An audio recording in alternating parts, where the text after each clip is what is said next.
Students of 9th standard, हम लोग आज सीखेंगे आपका फर्स्ट चैप्टर सेट। यकसा खुसूसियत वाली बहुत सारी चीज़ों का जो गिरोह होता है उसको सेट कहा जाता है। जैसे यहाँ मिसाल में आप लोगों को दिखाया गया है कि गुलदस्ता, फूलों का एक गुलदस्ता दिया हुआ है, यानी उसमें बहुत सारे फूल होते हैं। वो अलग अलग रंगों के भी होते हैं लेकिन उनकी प्रॉपर्टीज़ यानी खुसूसियत एक जैसी होती है, तो यकसा खुसूसियत वाली चीज़ें। उसी तरह से चाबियों का गुच्छा, ये भी एक सेट है। ये चाबियों का जो गुच्छा होता है उसमें चाबियाँ होती हैं, मुख्तलिफ़ किस्म के अलग अलग तालों की होती है, लेकिन उनकी खुसूसियत के हिसाब से वो सारी चाबियाँ एक जैसी हैं, इसलिए चाबियों का गुच्छा ये भी एक सेट है। परिंदों का झुंड, मुख्तलिफ परिंदे भी एक साथ उड़ते हैं कई मरतबा और एक जैसे परिंदे एक साथ उड़ते हैं, लेकिन इन यकसा खुसूसियत वाले सारे जो है ये जानदार है, इसलिए इनका जो गिरोह है वो भी सेट कहलाएगा। उसी तरीके पर बयाज़ों का गट्ठा और आदात का गिरोह। तो यकसा खुसूसियत रखने वाली बहुत सारी चीज़ें जब एक साथ मिलती है तो उनके गिरोह को सेट कहते हैं। अब हम यहाँ देखेंगे कि सेट लिखने के तरीके कैसे हैं। तो सेट लिखने के दो तरीके हैं। पहला तरीका है फहरिस्ती तरीका जिसको कहते हैं, यानी लिस्टिंग मेथड। ओके, तो लिस्टिंग मेथड या रोस्टर मेथड भी उसको कहा जाता है। इस तरीके में क्या किया जाता है कि सेट के जितने भी अरकान हैं, सेट में मौजूद तमाम एलिमेंट्स यानी तमाम अरकान, उनको मेहराबी कौस बनाकर लिखते हैं और उस मेहराबी कौस में उसके हर एलिमेंट को, हर रुकन को अलग अलग लिखा जाता है।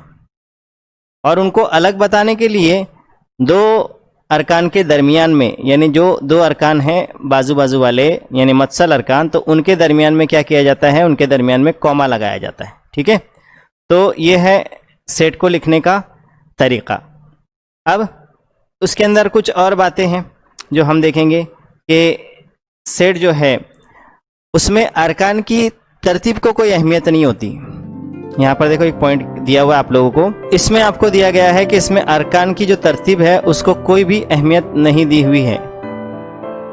और अरकान की तरतीब को अहमियत नहीं दी, इसका मतलब ये होता है कि इसमें मौजूद जो अरकान हैं उनको हम जो है लिख सकते हैं, और अगर वो आगे पीछे भी लिखे हो तो उससे सेट के लिखने में कोई फर्क नहीं पड़ता, और तमाम अरकान को इसमें जाहिर करना ज़रूरी होता है। अब इसकी मिसाल हम लोग देखेंगे। ठीक है, तो मिसाल के अंदर आपको दिया गया है, तो 1 से 10 के दरमियान जो ताक आदत दिखाई दे रहे हैं आपको, उन ताक आदत को लिखेंगे हम यहाँ पे इस मिसाल के जरिए से। तो इसको फहरिस्ती तरीके से कैसे लिख सकते हैं, उसको फहरिस्ती तरीके से इस तरह से लिख सकते हैं जैसे सेट ए बराबर 3, 5, 7 और 9, ये ताक आदत इसमें दिए हुए हैं और इनको तरतीबवार लिखा हुआ है। 3 है, उसके बाद 5 है, 7 है और फिर 9 है। तो इसी को हम दूसरे तरीके से भी लिख सकते हैं कि a बराबर 7, 3, 5 और 9, ये जितने भी 3 से लेकर 9 तक है ये 1 से दरमियान के ताक आदद है। इसमें यानी 1 और 10 नहीं आएगा, लेकिन 1 से 10 के दरमियान के जितने ताक आदद है वो सारे ताक आदद इसके अंदर हमने शामिल किए। तो ये तो हो गया हमारा इस सेट को लिखने के ताल्लुक से। लफ्ज़ रिमेंबर में जो लेटर्स है, यानी रिमेंबर लफ्ज़ के अंदर जो हुर्फ है, उनका सेट अगर लिखने के लिए कहा जाए तो उनका सेट हमको लिखना होगा इस तरह से R, E, M और B, यानी ये 4 लेटर्स से, ये 4 हुरूफ से लफ्ज़ रिमेंबर जो है वो लिखा जाता है। भले ही आपको देखने में लग रहा है कि इसमें R 2 मरतबा है रिमेंबर में, E 3 मरतबा है, M 2 मरतबा और B 1 मरतबा उसमें आया हुआ है। तो चाहे वो रिपीट किए जाते हो अरकान सेट के अंदर के एलिमेंट, लेकिन जब उनको लिखा जाएगा सेट के तौर पर तो उस वक्त में एक ही मरतबा उनको लिखा जाता है। तो ये तो हमने देख लिया फहरिस्ती तरीके की बुनियादी बातें। फहरिस्ती तरीके में हम सेट के जो अरकान हैं उनको करली ब्रैकेट्स में लिखते हैं, पहली बात। फिर तमाम अरकान को उसमें लिखना ज़रूरी है, दूसरी बात। अरकान की तरतीब को उसमें अहमियत नहीं होती, और 2 अरकान के दरमियान कॉमा लगाया जाता है। और अगर हुर्फ वगैरह हो तो हुरूफ के अंदर हम लोग जो है वो एक किसी लफ्ज़ के हुर्फ हो तो उनके अंदर जो एक से ज़्यादा मरतबा आए हुए जो अरकान है, एलिमेंट्स है, उनको हम जो है एक ही मरतबा लिखेंगे। दूसरा जो तरीका है वो है खुसूसियत बयान करने वाला इबारती तरीका यानी रूल मेथड, और इसी को बोलते हैं सेट बिल्डर फॉर्म। इस तरीके में क्या है, इस तरीके के अंदर ये है कि पूरे अरकान सेट के नहीं लिखे जाते, यानी फहरिस्त बनाने की जरूरत नहीं इसके अंदर, बल्कि उमूमी रुकन के तौर पर सेट का अंदर एक मुतगय्यर लिख दिया जाता है। Means a variable is chosen, a variable is written. एक वेरिएबल लिखा जाता है जो इंग्लिश अल्फाबेट का जो x, y, z, p, q इस तरह का कोई हुर्फ हो सकता है, तो उसको लिखा जाता है, एक मुतगय्यर को लिखा जाता है। और मुतगय्यर को लिखने के बाद स्टूडेंट्स इसके अंदर उसके सामने उमूदी लकीर खींचते हैं, यानी उसके सामने खड़ी लकीर खींचते हैं, और खड़ी लकीर खींचने के बाद, उमूदी लकीर जो है वो खींचने के बाद उसके आगे उस मुतगय्यर की जो है खुसूसियत लिखी जाती है, और इसीलिए इसको खुसूसियत बयान करने वाला इबारती तरीका कहा गया है। जैसे यहाँ पर देखो एक सेट लिखा हुआ है, सेट ए एक्स का सेट है, और उसके बाद ये खड़ी लाइन है। तो खड़ी लाइन का जो मतलब है बच्चों, ये जो इस तरह से जो उमूदी लाइन या खड़ी लाइन जो बनाई जाती है, इस लाइन का या इस लाइन को पढ़ते हैं सच दैट, यानी कि इस लाइन को पढ़ा जाता है इस तरह। तो ए एक्स का सेट है इस तरह के एक्स ये तबई अदद है, और एक्स 10 से छोटा है और एक्स 1 से बड़ा है। एक्स 10 से छोटा और 1 से बड़ा है। ये सारी खुसूसियत इसके अंदर जाहिर की गई। अब इसमें एक सिंबल, एक निशानी ये दिख रही है बीच में, एप्सिलॉन की निशानी। ये निशानी, इसको एप्सिलॉन पढ़ा जाता है। तो इस एप्सिलॉन की निशानी का मतलब ये है, इसको इंग्लिश में पढ़ा जाता है बिलोंग्स टू, और हम इसको उर्दू में पढ़ सकते हैं का रुकन है, यानी से ताल्लुक रखता है या का रुकन है। बिलोंग्स टू या का रुकन है, ठीक है। तो अब अगर बच्चों आपको मैं ये सेट जो है, इस सेट को अगर मैं आपको लिखकर बतलाऊं कि ये सेट कैसे लिखा जाएगा फहरिस्ती तरीके से, तो इस फहरिस्ती तरीके से मैं सेट को लिख सकता हूं इस तरह से कि ए सेट, और खुसूसियत देखो, ए एक्स का सेट है इस तरह के एक्स जो है तबई अदद है, और एक्स 10 से छोटा और 1 से बड़ा है। ये खुसूसियत मालूम पड़ गई, यानी इस सेट में जितने भी अरकान रहेंगे वो सारे कैसे रहेंगे, 10 से छोटे रहेंगे और 1 से बड़े रहेंगे। तो 1 से बड़ा क्या है, 2, 3, 4, 5, 6, 7, 8 और 9। ये सारे अरकान एक्स की खुसूसियत को बयान कर रहे हैं। पहली खुसूसियत के एक्स बिलोंग्स टू एन, यानी एक्स एन से ताल्लुक़ रखता है। दूसरी खुसूसियत के एक्स जो है ये 1 से बड़ा है और एक्स ये 10 से छोटा है। ये सारी खुसूसियत ये जो इन अदद के अंदर आपको हर अदद में पाई जाएंगी। देखो जितने भी अदद है ना, दो के अंदर भी ये खुसूसियत है कि वो तबई अदद भी है और 1 से बड़ा भी है और 10 से छोटा भी है। ये सारे 2 से लेकर 9 तक ये सारे अददों में ये खुसूसियत पाई जाएंगी। तो बच्चों आप लोगों ने यहाँ पर यह सीखा कि खुसूसियत बयान करने वाला इबारती तरीका और फहरिस्ती तरीके से हम सेट को कैसे लिख सकते हैं। अब आपको एक जदूल दिया गया है, ये वही सेट बिल्डर मेथड या रूल मेथड और सेट बिल्डर मेथड का फॉर्म है, ये दिया गया है। तो अब हम जो है इस टेबल को मुकम्मल करेंगे। एक टेबल हमारे सामने है, ठीक है, और उस टेबल को हमको कंप्लीट करना है। We have to complete this particular table, जो हमने ऊपर तरीके सीखे उन तरीकों का इस्तेमाल करके। तो सबसे पहले इस जदूल को मुकम्मल करना है, means we have to complete this following table. और फॉलोइंग टेबल में पहली मिसाल हल करके दी हुई है। फर्स्ट एग्जाम्पल तो आपको जो है वो सॉल्व करके दिया गया है। ओके, तो सॉल्व्ड एग्जाम्पल जो है उसको देख लेते हैं पहले। ये सॉल्व्ड एग्जाम्पल के अंदर दिया हुआ है a is equal to 2, 4, 6, 8, 10, 12 and 14। यानी हमको दिख रहा है यहाँ पे 2, 4, 6, 8, 10, 12, 14 सारे जो है जुफ्त अदद है और सारे अदद ये तबई अदद है।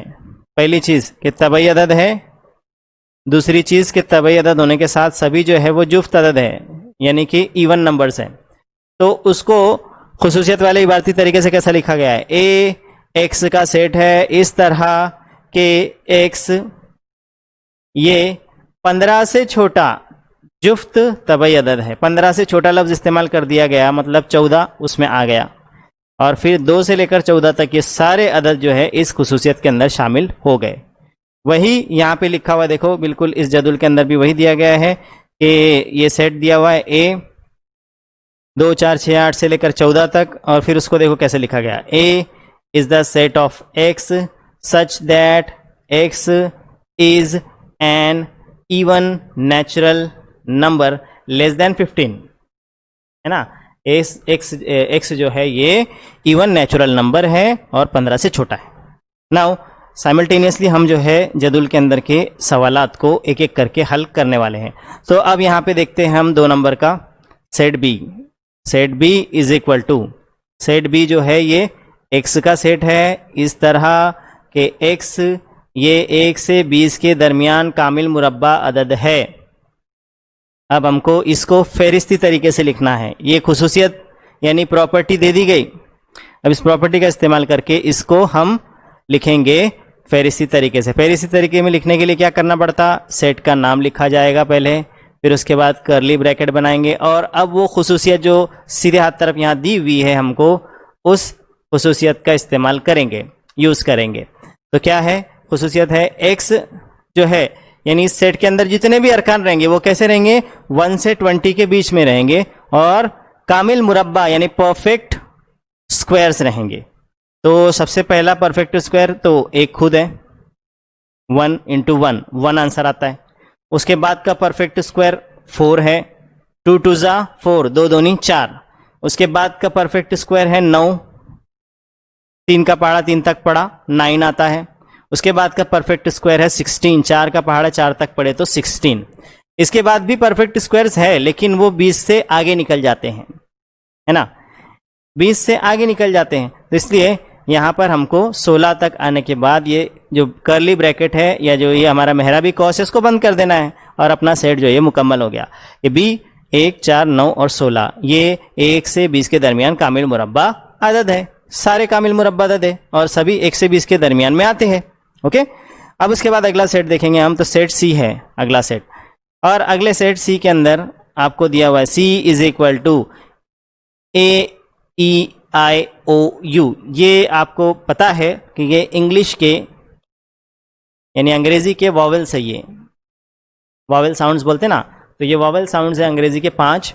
तो अब इसका हमको जो रूल मेथड है उससे हमको लिखना है, तो रूल मेथड से लिखेंगे सी इज इक्वल टू सी, ये एक्स का सेट है इस तरह कि एक्स क्या है, 5 वॉवेल्स है ना वहां पे, तो हमको 5 अदद नहीं लिखना है बल्कि उसमें से हर अदद या सेट का हर एलिमेंट, हर रुकन जो है वो अंग्रेजी का क्या है, वॉवेल है। तो इसको हम इस तरह से लिखेंगे कि एक्स ये अंग्रेजी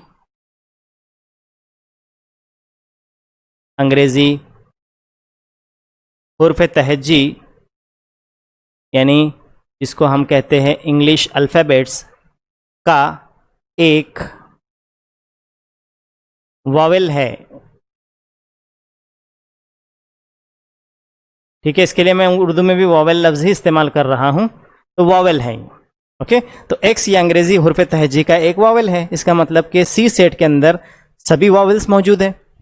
ओके, इसी को हम साइमल्टेनियसली इस तरफ भी हल कर लेते हैं। बी सेट, इसमें अपनों को परफेक्ट स्क्वायर्स लिखने के थे, तो परफेक्ट स्क्वायर्स हम इसमें लिखेंगे, सेट बी लिखेंगे, और सेट बी जो है उसमें x is a perfect square number between 1 to 20, तो 1 परफेक्ट स्क्वायर है, 4 परफेक्ट स्क्वायर है, 9 परफेक्ट स्क्वायर है, और 16 परफेक्ट स्क्वायर है बिटवीन 1 to 20। सिमिलरली यहाँ पे सी के अंदर सेट सी में वॉवेल्स दिखाई दे रहे हैं इंग्लिश के, तो उन वॉवेल्स को हम लोग लिखेंगे यहाँ पे रूल मेथड के ज़रिए से C is a set of X such that X is a vowel of English alphabet, अंग्रेजी अल्फ़ाबेट का एक वॉवेल जो है ये X है। हो गया। अब उसके बाद अगला यहाँ पे सॉल्व कर देता हूँ, फिर ऊपर की तरफ देखेंगे, उसके ऊपर के जदूल के अंदर उसको भरेंगे हम लोग, है ना। अगला सेट है set D, this is set D. D is equal to set of y, D ये वाई का सेट है, such that y is a colour in the rainbow.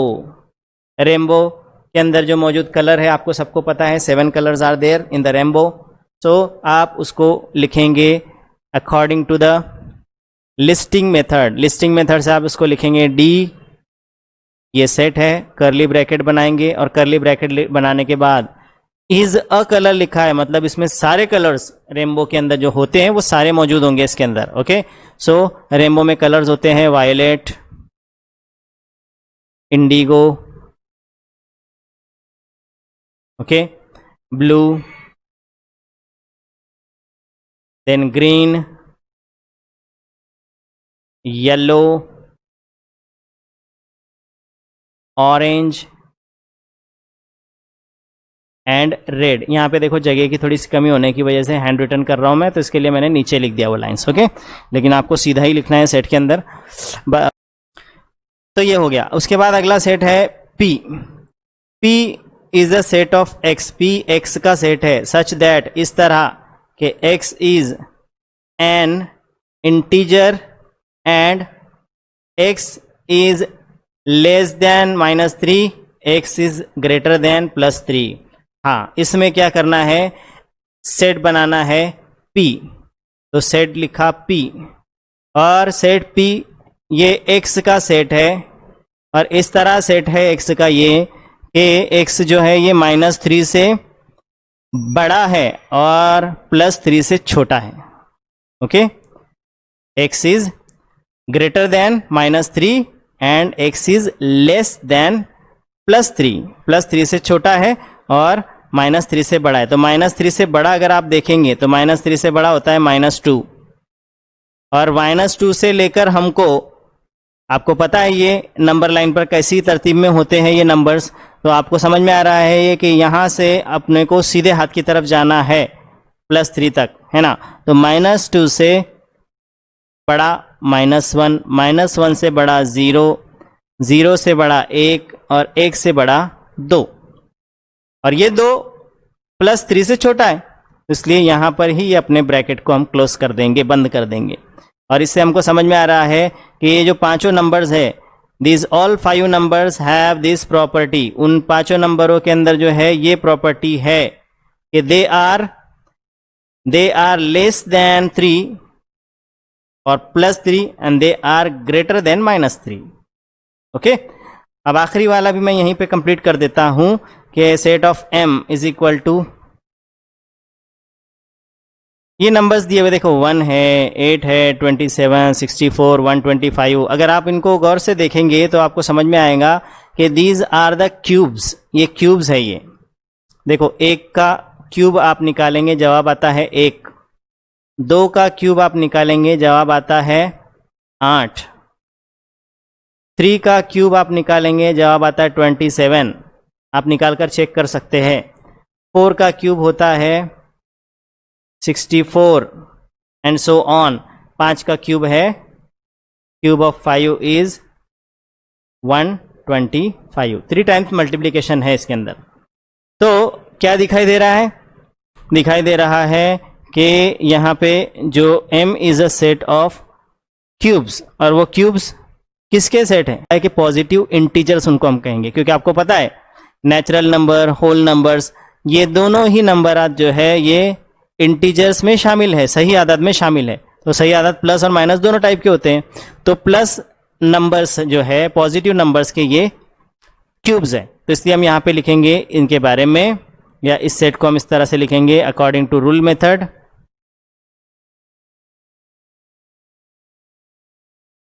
m is a set of x such that m x का set है इस तरह कि x जो है इज अ क्यूब ऑफ, और x is cube of, a लिखने की जरूरत यहां पे नहीं है, x is cube of a positive integer, x जो है वो पॉजिटिव इंटीजर का क्यूब है। और ये खुसूसियत ये सारे नंबर्स में पाई जाएंगी, ये जितने भी नंबर्स आपको दिख रहे हैं, ओके, 125 है, 64 है, 27 है, 8 है, 1 है, इन सब में ये खुसूसियत जो है वो पाई जाएंगी। अब इन्हीं को मैं ऊपर का जो टेबल है उसमें भर देता हूँ, उसमें इनको सॉल्व कर देता हूँ। यहाँ पे d है, सेट d के बारे में दिया गया है कि ये y का सेट है इस तरह, सच दैट कि y ये कौस क़ज़ा यानी जो रेनबो है उसका एक रंग है। तो हमको क्या करना पड़ेगा, यहाँ पे लिखना पड़ेगा d, और d जो ये कौस क़ज़ा के रंगों का सेट है, तो इसलिए कौस क़ज़ा के जो रंग होते हैं बनफशी, फिर उसके बाद वाला होता है नीलगो, उसके बाद नीला, उसके बाद सब्ज या उसको हरा भी कहते हैं, नीला, उसके बाद सब्ज, ओके, फिर उसके बाद जर्द यानी पीला जिसको कहा जाता है, उसके बाद नारंगी रंग, ऑरेंज, और आखिर में लाल रंग। तो ये 7 रंग जो है कौस क़ज़ा में होते हैं। उसके बाद P, अगला सेट P, ये x का सेट है इस तरह के, x ये सही अदद है और x ये मुस्बित 3 से छोटा और मनफी 3 से बड़ा है। तो हमें वो सारे नंबर लेने हैं जो मनफी 3 से बड़े हों और मुस्बित 3 से छोटे हो इस सेट के अंदर। तो हम इस सेट के अंदर वो नंबरात लेंगे, यहाँ पे लिखेंगे पहले सेट P, करली ब्रैकेट बनाए, मनफी 3 से बड़े बड़े नंबरात से शुरुआत करेंगे, उल्टे हाथ तरफ होता है मनफी 3 अददी खत के, तो मनफी 2, मनफी 1, 0, 1, 2, और इसके आगे बढ़ गए तो 3 आ जाएंगे, मुस्बित 3, मुस्बित 3 हमको इस सेट में नहीं लेना है बल्कि उससे छोटे अदद लेने, तो यहीं पर ये सेट मुकम्मल करेंगे। और सेट के अंदर 5 अरकान आए और वो पांचों के अंदर ये खुसूसियत पाई जा रही है, मुस्बित 3 से छोटे और मनफी 3 से बड़े हैं। इसके बाद अगला सेट है M, ये M सेट में जो अदाद दिए हुए हैं 1, 8, 27, 64 और 25, मैंने जैसे इंग्लिश मीडियम के एतबार से समझाया कि ये सारे जो है मकब है यानी क्यूब्स है ये। तो इन अददों के अंदर जो ये मकब है वो किस किस के मकब है, तो ये पहला वाला 1 का मकब, दूसरा 2 का, तीसरा 3 का, चौथा 4 का और पांचवा 5 का, यानी सारे जो है वो मुस्बित सही आदाद हैं, ठीक है, क्योंकि ये सही आदाद के गिरोह में शामिल है। तो इसलिए हमको लिखना होगा कि M ये x का सेट है इस तरह कि x, या यहां से इस तरफ से लिखता हूं मैं कि इस तरह के x ये एक मुस्बित सही अदद का मकब, सही अदद का मकब है, ठीक है। तो इस तरीके पर हमने ये प्रैक्टिस के लिए जो जदूल था, ये हमको दिया हुआ टेबल था, ये हमने सॉल्व किया। अब हम सॉल्व करेंगे आप लोगों का प्रैक्टिस सेट नंबर 1.1। तो 1.1 प्रैक्टिस सेट जो आपका है इसके अंदर आपको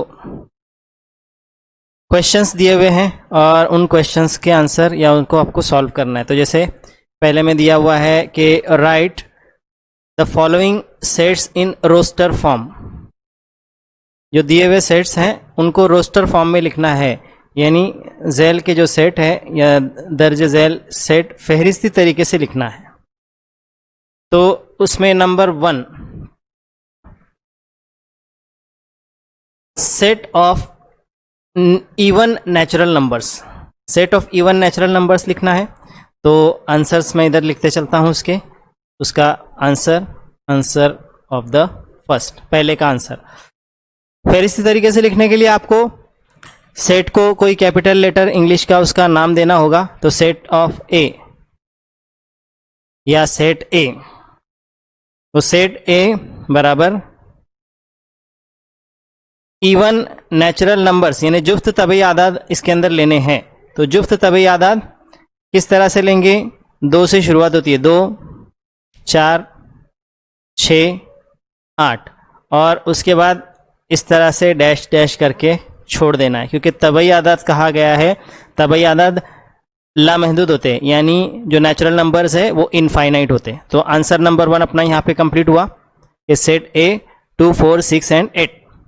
उसके बाद दूसरा सवाल है, सेकंड क्वेश्चन है, set of even prime numbers from 1 to 50, 1 से 50 के बीच के इवन प्राइम नंबर्स अपनों को लिखना है यहाँ पे, ठीक है। तो 1 से 50 के बीच में इवन नंबर भी होना चाहिए और प्राइम भी होना चाहिए। तो इसके लिए आपको 1 से 50 तक के पूरे नंबर लिख कर चेक करना पड़ेगा, है ना। लेकिन एकदम आसान तरतीब में अगर आप देखें तो 1 से लेकर 50 नंबर तक के इवन नंबर्स तो बहुत सारे आते हैं, यानी 2 के पहाड़े के अंदर वो आता है, तो इसका मतलब वो प्राइम तो हो ही नहीं सकता। फिर कौन सा ऐसा नंबर है जो इवन भी है और प्राइम भी है, तो वो नंबर सिर्फ एक है, it is only one number, और वो नंबर है 2। 2 ये ऐसा नंबर है कि जो सिर्फ अपने ही खुद के पहाड़े में आता है, किसी दूसरे के पहाड़े में नहीं आता। It comes in its own table, ये अपने खुद के टेबल में आता है, किसी दूसरे के टेबल में नहीं आता, और ये इवन नंबर भी है। तो 1 से 50 के बीच में सिर्फ only 2 is the number which is prime as well as even. तो इसलिए यहां पे हम लिखेंगे करली ब्रैकेट, यानी अपने मेहराबी कॉस बना के उसके अंदर लिखना है 2। तीसरा सवाल है उसके बाद का, और तीसरा सवाल दिया हुआ है कि तमाम मनफी सही आदाद का सेट अपने को लिखना है, यानी आपको लिखना है सेट ऑफ निगेटिव इंटीजर्स, ठीक है। तो तीसरा आंसर हम लिखेंगे नंबर 3, आंसर नंबर 3 डालेंगे यहाँ पे, आंसर नंबर 3, और उसको नाम देंगे सेट सी, ओके। दूसरा जो नंबर का आंसर था, आंसर नंबर 2, आंसर नंबर 2 जो था उसको नाम देना है सेट बी, और वो प्राइम इवन नंबर है। के बाद तीसरे को नाम दे दिया हमने सेट सी, तो सेट सी जो है इसमें आपको लिखने हैं सारे निगेटिव इंटीजर्स। तो सारे निगेटिव इंटीजर्स में सबसे पहला निगेटिव इंटीजर -1, उसके बाद -2, -3, और सारे निगेटिव इंटीजर्स आप लोग लिख नहीं सकते बिकॉज दे आर इनफाइनाइट, क्योंकि वो जो है लामहदूद है, तो इसके लिए आपको यहाँ पे डैश डैश करके इसको ऐसे छोड़ देना है, ठीक है। तो ये हो गया आपका आंसर नंबर 3। अब उसके बाद आंसर नंबर 4 मैं यहाँ पे लिख के रख देता हूँ और आपको क्वेश्चन बतलाता हूँ कि चौथा क्वेश्चन क्या है। चौथा क्वेश्चन जो है आपका वो क्वेश्चन है कि आपको इसमें मौसीकी के 7 सुरों का सेट लिखना है। Means you have to write the set of 7 basic sounds of sargam, यानी म्यूजिक के जो बेसिक साउंड्स है 7, वो आपको यहाँ पे लिखने हैं। तो वो बहुत आसानी से हम लोग लिख सकते हैं। इंग्लिश में लिख रहा हूँ मैं यहाँ पे, आप लोग उर्दू में भी उसको वैसे ही लिख सकते हैं। तो सा रे ग म प के बाद ध और नी, ओके। फिर अगेन रिपीट होके वापस वो सा हो जाता है, लेकिन ये 7 जो बेसिक साउंड्स है, 7 जो सुर है मौसीकी के, वो ये है। इस तरह से स्टूडेंट्स बहुत आसान सेट था ये। इसके अंदर आपको सिर्फ जो दिए हुए सेट थे उनको रोस्टर फॉर्म में यानी कि फहरिस्ती तरीके से लिखना था।